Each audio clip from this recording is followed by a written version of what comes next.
The first 90 minutes after you wake up is the most biologically active window of your entire day. Your internal clock is resetting and your cortisol is surging. You get a window of prime functioning, but most people spend this window scrolling on their phone in a dark room. There are 5 specific interventions that's backed by 25 years of longitudinal data that target this window. Each one is simple, but the order you do them in matters most. I'm Dr. Cal, and my goal with this channel is to help you extend your health span through evidence-based longevity medicine, advice that you can actually implement into your daily life. As a doctor who spent 7 years in the NHS, I know firsthand how badly shift work destroys your circadian rhythm. Nights, days, long days back to back, your body never quite knows what time it is. But when I started to deliberately structure my mornings, even on the tough rotations, I saw a genuine uplift in my recovery. Better sleep scores, better energy, and even better mood. And that's what got me looking into the research, and the science behind why the morning matters is more compelling than I initially realized. For this video, I've gone through 25 peer-reviewed studies to build a morning protocol grounded in circadian biology and aging research. I've linked every single one of them into a citation library, which you can find in the description so you can check out the research for yourself. And in this video, I'm going to walk you through 5 interventions: light exposure, hydration, movement, caffeine timing, and breakfast protein, and the exact sequence that maximizes their benefit. The science here has moved a long way in the last few years, so it's worth catching up on. Now, to make sense of what follows, it's worth understanding why the morning window matters so much biologically. Deep in your brain, there's a region called the suprachiasmatic nucleus. It contains around 20,000 specialized neurons, and it functions as your body's master clock. It coordinates hormone secretion, metabolism, immune function, and cognition across virtually every tissue and cell type in your body. You can think of it like a conductor for an orchestra. Every organ has its own rhythm, so your liver, your muscles, and your gut, but they all take their cue from this one central clock. And the strongest signal that clock receives comes in the morning. And here's where it all connects up with aging. The circadian system deteriorates as you get older. The rhythms flatten and the peripheral clocks fall out of sync. But this isn't just as a consequence of aging. Emerging evidence suggests that it's actually driving the process of aging itself. When you look at species with negligible senescence of cellular aging, like the naked mole rat, they maintain a robust circadian rhythm throughout their entire lifespan. What that means practically is that the first 90 minutes of your waking represents the most potent window you have to reset and reinforce those systems. Light, movement, food, they're all what circadian biologists call Zeitgebers, which translates from German as time givers. They let your body know what time it is, and when you get them right and in the right order, you create a coordinated cascade of signals that reinforces the entire system. And that's what this video is all about. The first intervention is light, and it's the single most important thing you can do each morning for your circadian health. Here's why. Your retina contains specialized photoreceptors called intrinsically photosensitive retinal ganglion cells. These cells contain a photopigment called melanoopsin, and they respond maximally to shortwave blue light, and that's the kind you get from sunlight. These cells don't communicate with the visual cortex like most of the receptors in your eye. They talk directly to that suprachiasmatic nucleus we talked about earlier. They are not interested in seeing the world at all. Their only goal is to take light and use it as a signal. In simple terms, your eyes have a direct phone line to your master clock, and sunlight is the strongest signal that you can send down that phone line. Now, a question that I get asked a lot is how much light and for how long? Well, researchers looked to answer that question and put it to the test. They compared 3 different morning bright light patterns: a full 2-hour exposure, a 1-hour intermittent exposure, and a single 30-minute exposure at around 5,000 lux. That single 30-minute exposure produced 75% of the circadian phase shift achieved by the full 2-hour protocol. So what this means is that half an hour of bright light in the morning gets you 3/4 of the way to the maximum benefit. And that's a remarkable return for such a small time investment. But here's the thing with morning light that most people miss. It matters even more as you age, but not because older adults are less sensitive to light. Actually, the aging circadian clock responds to bright light just as strongly as younger ones. The problem is delivery. After the age of 70, the lens in the eye yellows and it filters out around 30 to 50% of the short wavelength light before it manages to reach the retina, meaning that a good chunk of this light doesn't activate the receptors that we talked about earlier. So the protocol here is super straightforward. Get outside within the first hour of waking up. If it's a sunny day, 10 to 15 minutes of direct sunlight gives you roughly 10,000 lux into the cornea, and that's more than enough. On a cloudy day, you're looking at about 2,500 lux, so aim for 20 to 30 minutes.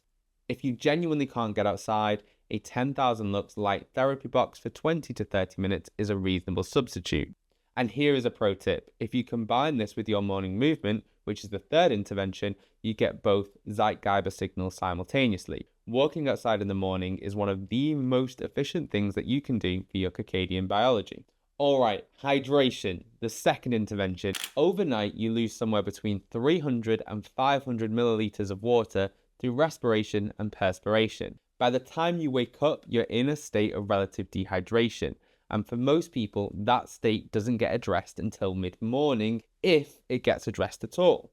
Now, mild dehydration might seem like a trivial problem, but the mechanistic evidence tells a different story. Elevated plasma osmolarity, which is what happens when you're chronically underhydrated, triggers oxidative stress, impairs autophagy, and disrupts what's called proteostasis, your cell's ability to clear damaged proteins. Those are three hallmarks of accelerated aging, all from something as basic as not drinking enough water. In simple terms, when you're dehydrated, your blood gets thicker, more concentrated, and that puts your cells under stress. They produce more damaging molecules, they struggle to recycle their own waste, and broken proteins start piling up instead of being cleared away. Over time, that's the kind of cellular damage that ages you faster.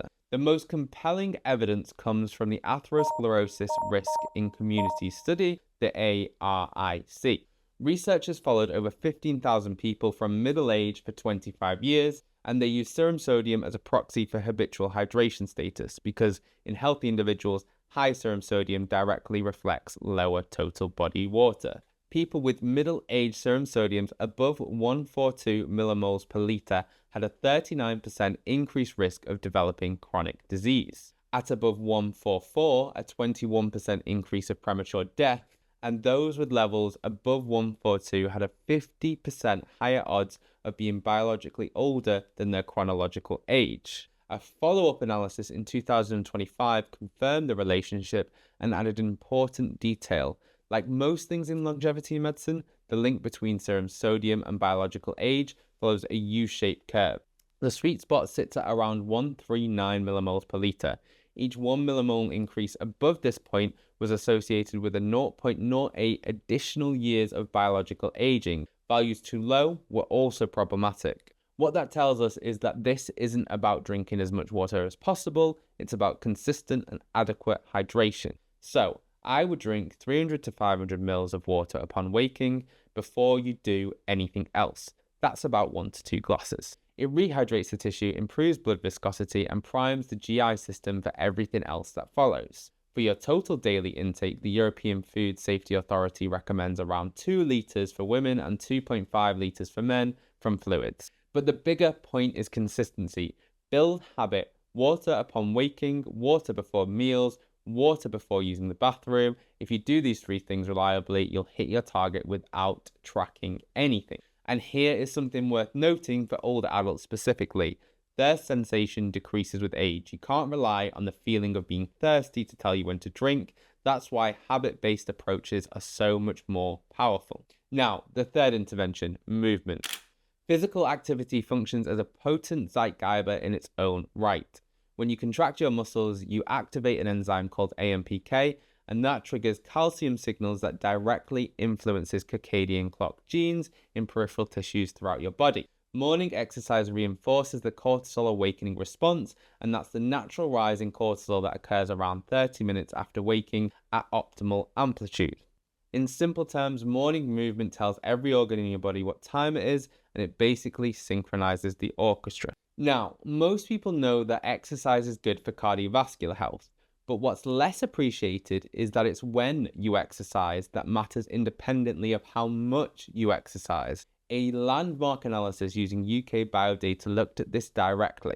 Over 86,000 participants wore accelerometers, and researchers tracked when their peak daily physical activity occurred. People whose highest activity fell in the late morning showed a 16% decrease in the risk of coronary artery disease and a 17% decrease in the risk of stroke compared to those who were most active at midday or over. And here's the important detail. That benefit held independently of total daily physical activity. It wasn't that the morning exercisers did more, it's just that they did it at a better time. Separate research looking specifically at women's health found that those in the lowest quartile for morning physical activity had a 26% higher odds of obesity compared to those in the highest quartile, even when total daily activity was identical. There's also a metabolic bonus worth considering.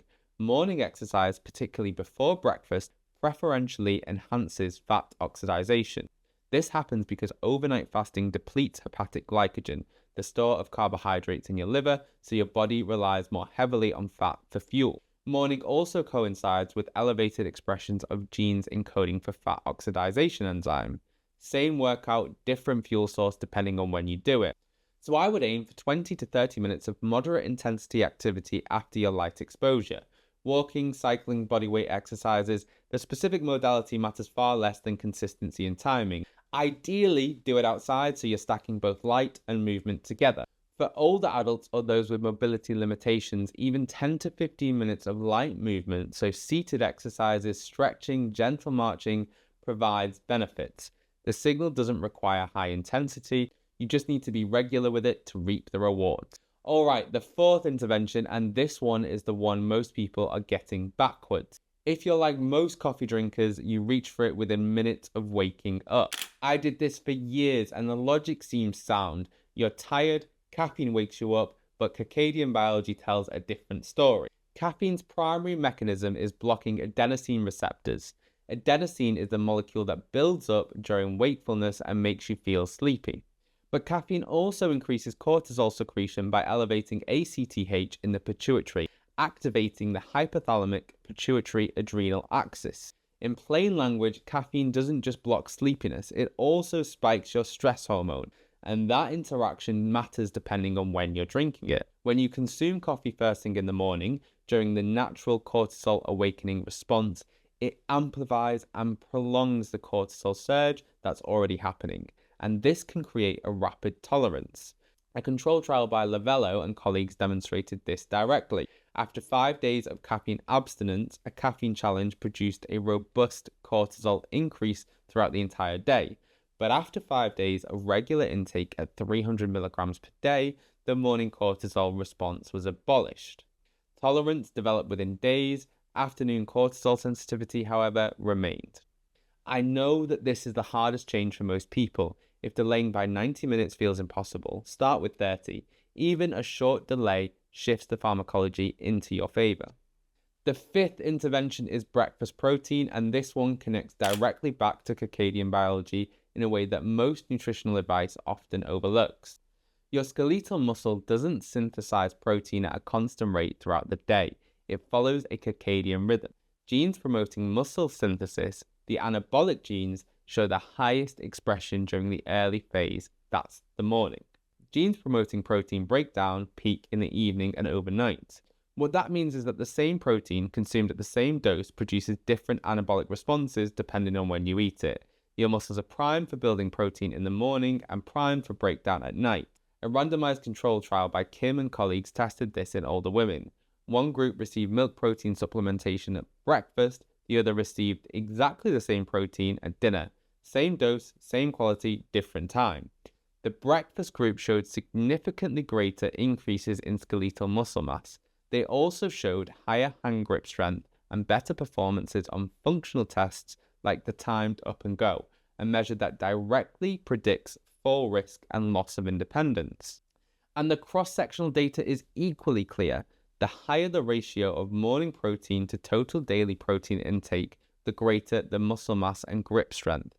And this correlation held independent of total protein consumed. Timing was the variable. Now here's the problem. Most people eat their protein backwards, so more protein at dinner and very little at breakfast.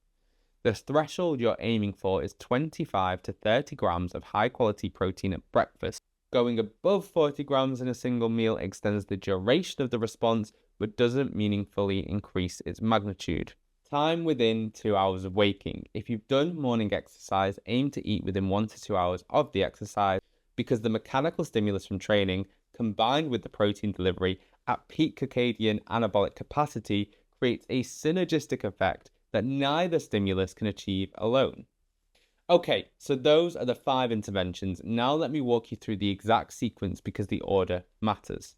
Phase 1, 0 to 15 minutes after you wake up. 2 things happen simultaneously. You drink 300 to 500 ml of water and you get light exposure. Either step outside or sit by a bright window. That handles interventions 1 and 2 in the first few minutes of the day. Phase 2, 15 to 45 minutes after waking up. 20 to 30 minutes of moderate intensity activity, so walking, cycling, bodyweight exercises, ideally outside, so you continue to stack that light exposure with the movement signal. Phase 3, 45 to 90 minutes after waking. If you want coffee, then this is the window. Your natural cortisol has peaked and has begun declining. Caffeine now enhances alertness without conflicting with your own body's natural wake-up signal. Phase 4, 60 to 120 minutes after waking. Breakfast with 25 to 30 grams of high-quality protein, whole grains of fiber, and healthy fats. This fuels your circadian anabolic window and stabilizes your glucose for the rest of the morning. Now, I want to be honest with something. The full sequence looks clean on paper, but real life isn't always clean. You'll have mornings where you skip the walk, mornings where you have a cup of coffee at minute 5 because your toddler was up all night. That's life.